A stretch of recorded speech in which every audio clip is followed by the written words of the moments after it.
Shubhanshu Shukla, who was in space for 18 days, will undergo gravity reconditioning. What is it? Shubhanshu Shukla will undergo gravity reconditioning. Group Captain Shubhanshu Shukla, the second Indian to travel to space and the first to visit the International Space Station ISS, returned to Earth on Tuesday after an 18-day mission.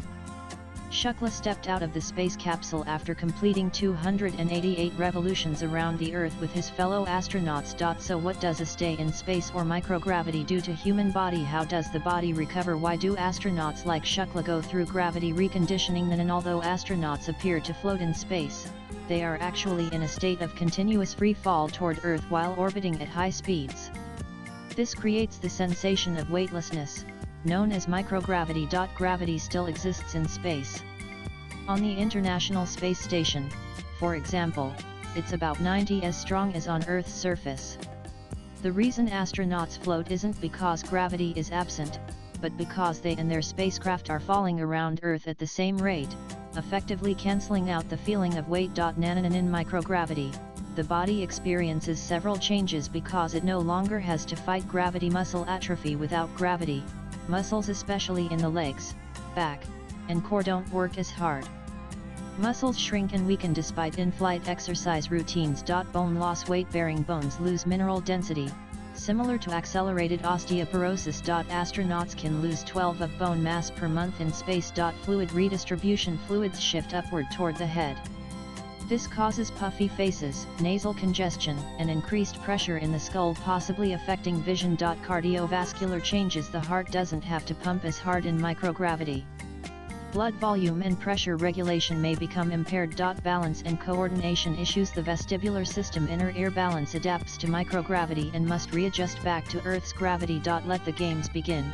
Athletes from across the world are gathering today to kick off the 2024 Olympics, pushing boundaries and inspiring generations. If you were an Olympic athlete, which sport would you play? Pick. Twitter.com FC3VPVLY NASA July 26, 2024. Gravity reconditioning refers to the rehabilitation process astronauts go through upon returning to Earth, to readapt their bodies to gravity. This process includes physical rehabilitation, strength training to rebuild muscle, treadmill or resistance exercises to load bones and restore density. Cardiovascular training to improve blood pressure regulation and endurance.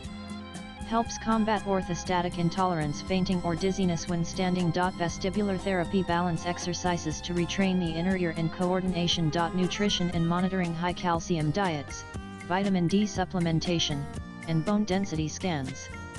Ongoing medical checks for vision, cardiovascular health, and bone health. Duration. Full recovery may take weeks to months, depending on mission duration and individual factors. NASA and space agencies like ESA and Roscosmos monitor astronauts during and after missions. Astronauts like Scott Kelly spent nearly a year in space, underwent extensive gravity reconditioning. Swipe left for next video. Sunita Williams has successfully recovered after spending 286 days in space, far longer than her originally planned 8-day mission due to delays with Boeing's Starliner spacecraft. She returned to Earth on March 18, 2025, and immediately began a 4-5-day rehabilitation program involving physical therapy, balance training, and cardiovascular exercise to help her body readjust to Earth's gravity. NASA reported she was very healthy, though she initially experienced typical post-mission symptoms like fatigue and difficulty standing. By late May 2025, Williams and Butch Wilmore had completed their gravity reconditioning and resumed normal activity. Latest blogs.